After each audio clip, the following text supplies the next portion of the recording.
Hello అందరికి welcome back to Dolly dumplings. ఇవాళ recipe వచ్చేసి నెల్లూరు స్పెషల్ పప్పుచారు ఉప్పు చేప ఫ్రైని ఎలా చేసుకోవాలో ప్రాసెస్ చూసేద్దాము. ఈ రెండు కాంబినేషన్ అయితే టేస్ట్ అద్దిరిపోతుందండి. అలాగే ఉప్పు చేప తినని వారైతే ఆమ్లెట్తో కూడా ట్రై చేయొచ్చు, చాలా బాగుంటుంది.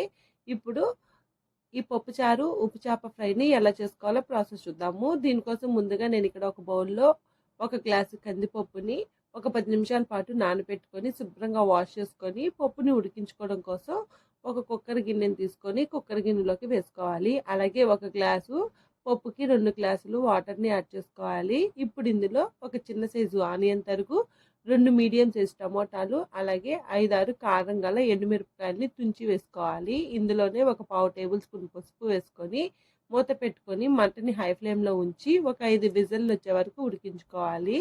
పప్పు ఉడికేలోగా మరో బౌల్ని తీసుకొని ఒక చిన్న సైజు ఉసిరికాయ అంతా చింతపండుని తీసుకోవాలి. ఈ చింతపండులో కొద్దిగా వాటర్ని యాడ్ చేసుకొని ఒకసారి వాష్ చేసుకొని ఆ వాటర్ని వంపేయాలి. ఇలా చేయడం వల్ల ఏదైనా డస్ట్ పార్టికల్స్ ఉంటే వచ్చేస్తాయండి. ఇప్పుడు ఈ చింతపండు మళ్ళీ మునిగే వరకు వాటర్ని యాడ్ చేసుకొని చింతపండు నానిన తర్వాత చింతపండులో నుంచి చింతపండు గుజ్జుని తీసుకొని పక్క పెట్టుకోవాలి. మరీ ఎక్కువ వాటర్ని యాడ్ చేసేసుకొని చింతపండు పులుసుని తీసుకోవద్దండి. కొద్దిగా వాటర్ని యాడ్ చేసుకొని ఈ విధంగా ఉండేలాగా చింతపండు పులుసుని తీసుకొని పక్క పెట్టుకోవాలి.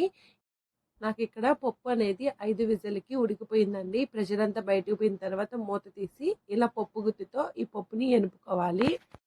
మరీ మెత్తగా ఎనిపేసుకోవద్దండి. అలా అని మరీ పప్పుగా కూడా ఉండకూడదు. చూడండి, నేను ఇక్కడ వీడియోలో చూపించే విధంగా పప్పుని ఎనుపుకోవాలి. ఇప్పుడు ఇందులో మనం ముందుగా చింతపండు పులుసు తీసి పెట్టుకున్నాం కదా, ఆ చింతపండు పులుసుని వేసుకోవాలి. అలాగే ఇందులో 1 టేబుల్ స్పూను రాళ్ళుప్పుని వేసుకొని ఒకసారి బాగా కలుపుకోవాలి. చూడండి, మనం రాళ్ళుప్పు వేసాం కదా, పప్పు గుత్తితో ఒకసారి ఎనుపుకోండి. ఇప్పుడు ఇందులో కొద్దిగా వాటర్ని యాడ్ చేసుకోండి. ఈ పప్పుచారు అనేది కాస్త పలచగా ఉంటేనే బాగుంటుందండి. అలానే మరీ ఎక్కువ పలచగా చేసేస్తే బాగోదు. నాకు ఇంకొంచెం వాటర్ పడిందండి. ఈ వాటర్ని కూడా యాడ్ చేసుకొని ఒకసారి బాగా మిక్స్ చేసుకొని పక్క పెట్టుకొని ఇందులో పోపు వేసుకోవడం కోసం స్టవ్ ఆన్ చేసుకొని పాన్ పెట్టుకొని ఇందులో 2 టేబుల్ స్పూన్ల ఆయిల్ వేసుకొని ఆయిల్ వేడిన తర్వాత 1/2 టేబుల్ స్పూన్ ఆవాలు, 1/2 టేబుల్ స్పూన్ జీలకర్ర, కొద్దిగా ఆనియన్ తరుగు, అలాగే 2-3 వెల్లుల్లి రెబ్బల్ని కచ్చా పచ్చగా దంచుకొని వేసుకోవాలి. ఇందులోనే ఒక రెమ్మ కరివేపాకు వేసుకొని 1/2 టేబుల్ స్పూన్ వరకు ఇంగు వేసుకొని ఇది బాగా ఫ్రై చేసుకోవాలండి. కలర్ అనేది కాస్త చేంజ్ అయ్యే వరకు వేయించుకొని ఇలా వేగిన ఈ పోపుని మనం ముందుగా ఎనిపి పెట్టుకున్న పప్పు చారులో యాడ్ చేసుకొని ఒకసారి బాగా కలుపుకోవాలి. ఇప్పుడు స్టవ్ మీద పెట్టి మంటని హై ఫ్లేమ్లో ఉంచి ఒక 5 నిమిషాల పాటు మరిగించుకోవాలండి. ఇలా మరిగిన తర్వాత ఇప్పుడు ఇందులో సన్నగా కట్ చేసుకున్న కొత్తిమీరని యాడ్ చేసుకోవాలి. అలాగే సాల్ట్ సరిపోయిందో లేదో చెక్ చేసుకొని సాల్ట్ని కూడా అడ్జస్ట్ చేసుకోవాలి. అంతేనండి, ఇంకా స్టవ్ ఆఫ్ చేసేసుకొని సర్వింగ్ బౌల్లోకి తీసేసుకోవడమే. చూడండి, పప్పుచారు అనేది ఈ కన్సిస్టెన్సీలో ఉండాలండి. అంతేనండి, పప్పుచారు రెడీ అయిపోయింది. ఇందులో కాంబినేషన్ ఉప్పు చేపని ఎలా వేయించుకోవాలో చూసేద్దాము. దీనికోసం నేను ఇక్కడ ఉప్పు చేపల్ని తీసుకొని తల, తోక, అలాగే సైడ్స్ ఉంటాయి కదండి, వాటిని తీసేసాను. మీకు ఒకవేళ తలతో కూడా వేసుకోవాలనుకుంటే పొట్ట భాగాన్ని మాత్రం క్లీన్ చేసుకోండి. నాకైతే ఇష్టం లేదండి, దానికోసం తల భాగాన్ని క్లీన్ చేసేసాను. ఇప్పుడు గోరువెచ్చని వాటర్లో ఈ చేపల్ని వేసుకొని ఒక 5 నిమిషాలు అలాగే వదిలేసేయండి.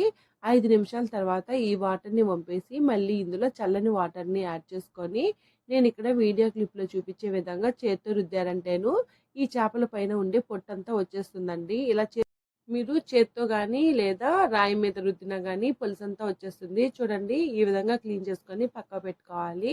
ఇప్పుడు స్టవ్ ఆన్ చేసుకొని ప్యాన్ పెట్టుకొని 2 టేబుల్ స్పూన్లు ఆయిల్ వేసుకోవాలి. ఆయిల్లో 1/2 టేబుల్ స్పూన్ పసుపు వేసుకొని మనం ముందుగా క్లీన్ చేసి పెట్టుకున్న ఎండు చేప ముక్కలను కూడా వేసుకోవాలి. అలాగే మంటని మీడియం ఫ్లేమ్లో ఉంచి ఈ ఎండు చేపల్ని 2 వైపులా తిప్పుకుంటూ కాల్చుకోవాలండి. అలాగే ఎండు చేపల్ని సరిగా క్లీన్ చేయకపోతే మాత్రం అస్సలు తినలేరు. బాగా క్లీన్ చేసుకోవాలి. ఇలా 2 వైపులా కాలిన తర్వాత ఇందులో 5-6 వెల్లుల్లి రెబ్బల్ని కచ్చా పచ్చాగా దంచి వేసుకోవాలి. అలాగే ఒక రెమ్మ కరివేపాకును కూడా వేసుకోవాలండి. మంచి ఫ్లేవర్ యాడ్ అవుతుంది. అలాగే వెల్లుల్లి రెబ్బలు కూడా చాలా టేస్టీగా ఉంటాయండి. ఇలా బాగా వేపుకున్న తర్వాత ఇప్పుడు ఇందులో 1 టేబుల్ స్పూన్ వరకు కారంని యాడ్ చేసుకోవాలి. అలాగే ఇందులో అస్సలకి సాల్ట్ని వేయకూడదండి. చేప అనేది ఉప్పుగా ఉంటుంది కదా, సాల్టీగా అయిపోయి అస్సలు తినలేరు. ఇప్పుడు ఈ కారం పొడిని ఈ చేప ముక్కలకి పట్టేలాగా ఇక్కడ నేను వీడియోలో చూపించే విధంగా నెమ్మదిగా కలుపుకోవాలి. ఇంకా ఇందులో మీరు ధనియాల పొడిని కూడా యాడ్ చేసుకోవచ్చండి. నేనైతే వేయట్లేదు. అంతేనండి. స్టవ్ ఆఫ్ చేసుకొని సర్వింగ్ ప్లేట్లోకి తీసుకోవడమే. ఇది వేడి వేడి రైస్లో పప్పుచారు ఉప్పు చేపతో తింటే టేస్ట్ అదిరిపోతుందండి.